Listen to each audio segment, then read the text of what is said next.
rin mga tol yung sinasabi ko sa inyo na palakang magkapatong na sila pagka malalim na sa gabi. Mababait na sila. Ayan o, dalawa.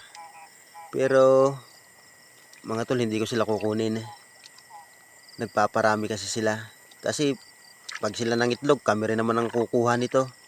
Kaya bababayaan ko na muna sila mga tol. Hayaan ko silang magparami. Sige, hindi ko na sila gagambalain. Hanap na lang ako ng iba.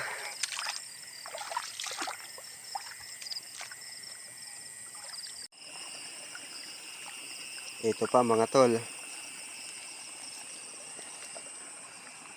Nagpaparami pa rin sila oh. Yung mga tol ang mga palaka dito sa amin. Hindi ko sila guguluhin. Hayaan ko sila magparami.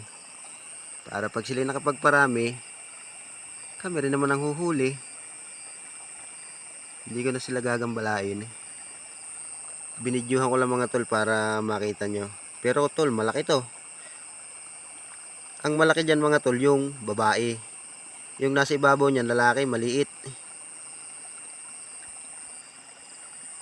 Sige mga tol, hindi ko na sila gagambalain uli. Padalawang beses na ako nakakita ng ganito.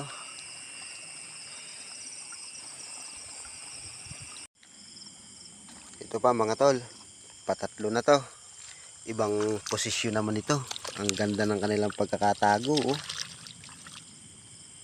Nagpaparami din sila mga tol. Ayan oh. Hindi ko na rin sila gagambalain. Patatlo na to mga tol. Itong aking mga nakikitang nagpaparami na to. Pababayaan ko lang sila. Para dumami sila. Baka kasi pag ginambala ko pa sila, magalit pa sila sa akin. Sige mga tol.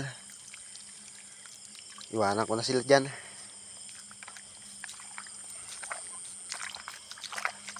At ako'y pauwi na rin.